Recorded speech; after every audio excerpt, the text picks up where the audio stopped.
ప్రతి ఆడది తనను ప్రేమించే అబ్బాయి తన జీవిత భాగస్వామి కావాలని, అన్ని విధాలు చూసుకునే భర్త దొరకాలని ప్రతి ఆడది ఆశపడుతుంది. 20 నుంచి 25 సంవత్సరాలు మాత్రమే తల్లిదండ్రుల సంరక్షణలో పెరిగినటువంటి ఆడబిడ్డ కోటి ఆశలతో ఎదురు చూస్తున్నటువంటి భర్త తన మంచివాడు కావాలని మనసారా కోరుకుంటుంది. అందరిలాగే కోటి ఆశలతో జస్వీర్ను పెళ్లి చేసుకున్న వర్కారాణి, తనతో పాటు ఇంగ్లాండ్ వెళ్ళిన వర్కారాణి జీవితంలో ఎంజాయ్ చేయవలసినటువంటి వాళ్ళ జీవితం ఎలా మలుపు తిరిగింది. అటు ఇంగ్లాండ్లోనూ ఇటు ఇండియాలోనూ సంచలనం రేపిన వర్కారాణి కేసు గురించి ఈ ఎపిసోడ్లో తెలుసుకోబోతున్నాం. నేను మీ Ashok Bhoge. Welcome to Artel crime stories.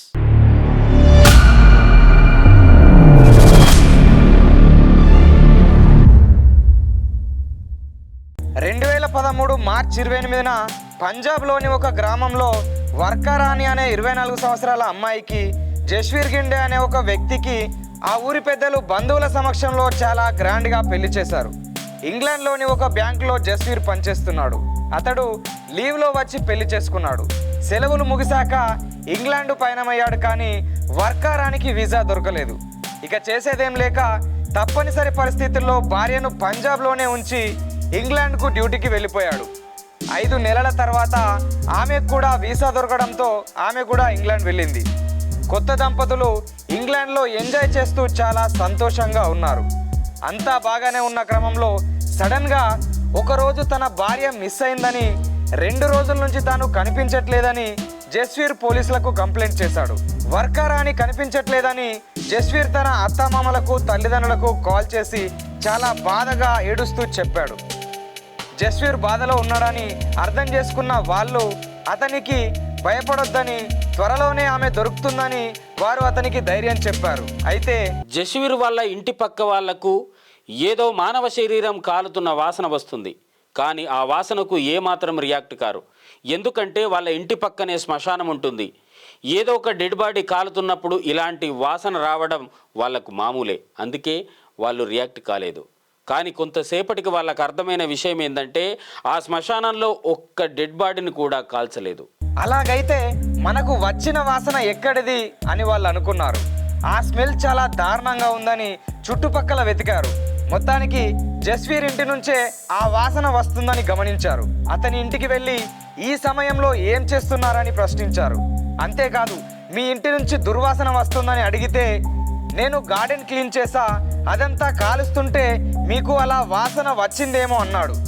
కానీ వారి ఇంటి పక్కనే శ్మశానం ఉండడం వల్ల మానవ శరీరం కాలుతుంటే వచ్చే వాసన ఎలా ఉంటుందో, చెత్తను కాలిస్తే వచ్చే వాసన ఎలా ఉంటుందో వారికి బాగానే తెలుసు.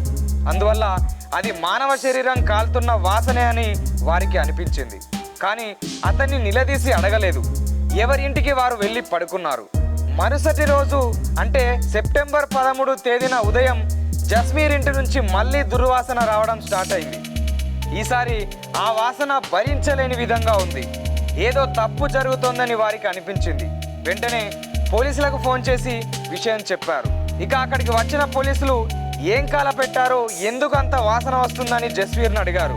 జస్వీర్ మాత్రం చుట్టుపక్కల వారికి ఏదైతే చెప్పాడో పోలీసులకు కూడా అదే విషయం చెప్పాడు. అయితే ఆ చోటును మేము చూడొచ్చా అని పోలీసులు అడిగారు. అది చెత్త మాత్రమే, చెత్తను చూసి మీరేం చేస్తారు, అవసరం లేదని చెప్పాడు జస్వీర్. అప్పుడు పోలీసులకు ఇంకా జస్వీర్ పైన అనుమానం పెరిగింది. అది చెత్తనా లేక ఇంకేమన్నా అనేది మేం డిసైడ్ చేస్తాం అని గార్డెన్లోకి వెళ్ళారు పోలీసులు. ఒక పోలీస్ ఆఫీసరు అక్కడున్న ఒక డివైస్ను ఓపెన్ చేసి చూసి ఒక్కసారిగా నోరెళ్ళ పెట్టాడు. అందులో ఉన్నది కర్రనో లేదా చెత్తనో కాదు, ఒక మనిషి డెడ్ బాడీ. మొత్తం కాలిపోయి కేవలం ఎముకలు మాత్రమే మిగిలాయి. మరుక్షణమే జస్వీర్ను పోలీసులు అరెస్ట్ చేశారు. క్రైమ్ సీన్కు ఫోరెన్సిక్ టీం కూడా వచ్చింది. డివైస్లో మిగిలిన డెడ్ బాడీ అవశేషాలను బయటకు తీశారు. డెడ్ బాడీ మొత్తం కాలిపోవడం వల్ల మిగిలిన ఎముకలను బట్టి చనిపోయింది ఆడా మగ అనేది అప్పుడు కనిపెట్టలేకపోయారు. కానీ ఆ డివైస్లో డెడ్ బాడీని తీసేటప్పుడు కొన్ని వస్తువులను పోలీసులు గమనించారు. అందులోనే గోల్డ్ బ్రాస్లెట్, జేవి అనే లెటర్స్తో ఉన్న రింగు, చివరిగా నెక్లెస్ను గుర్తించారు. అవి కనిపించకుండా పోయిన వర్కరానివే. అందువల్ల పోలీసులు అతనిని విచారించడం స్టార్ట్ చేశారు. మొత్తం మీద వర్కరాణిని తానే చంపినట్లు అతడు ఒప్పుకున్నాడు. కానీ ఎందుకు చంపాడో చెబుతుంటే పోలీసులంతా ఆశ్చర్యపోయారు. వర్కరాణి స్వేచ్ఛగా జీవించాలని అనుకునే అమ్మాయి, కానీ పేరెంట్స్తో ఉన్నప్పుడు ఆమెకు ఆ స్వేచ్ఛ దొరకలేదు.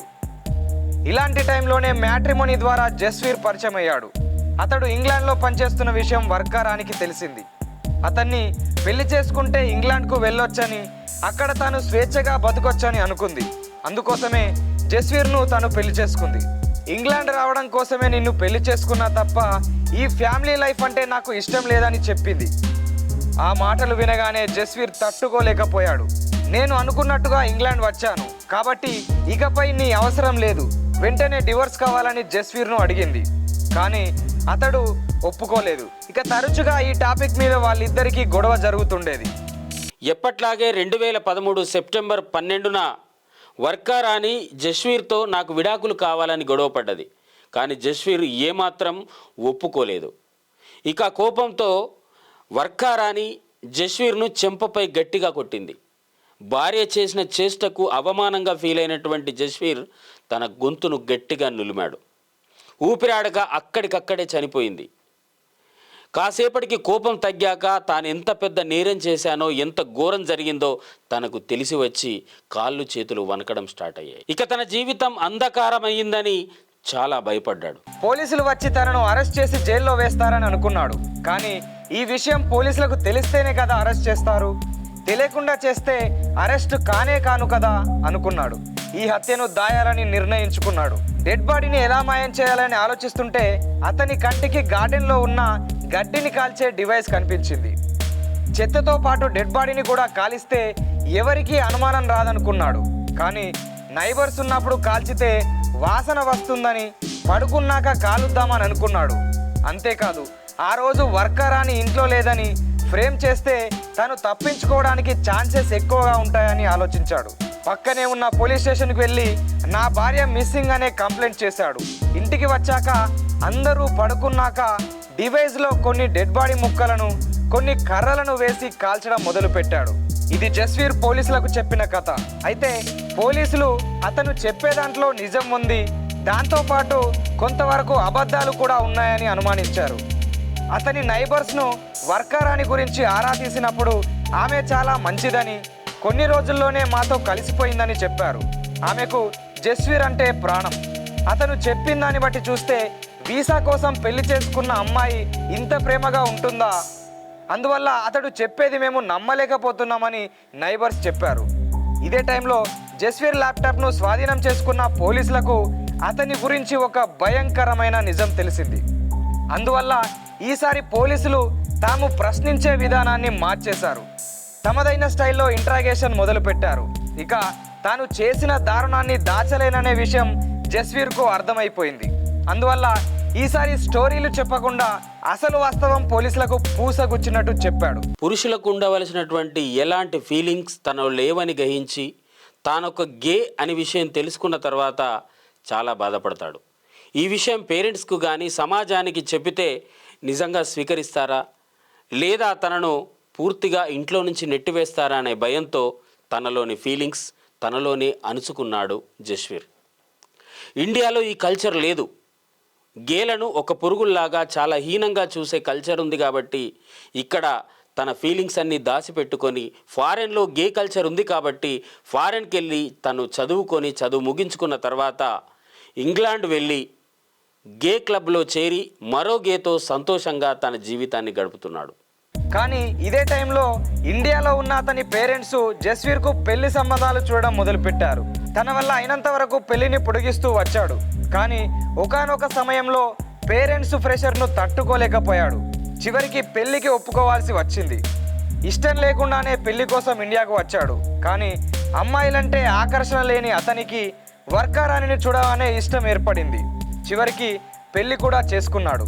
మొదట అతడు ఇంగ్లాండ్ వెళ్ళిన తర్వాత 5 నెలలకు వర్కరాణి కూడా అక్కడికి వెళ్ళింది.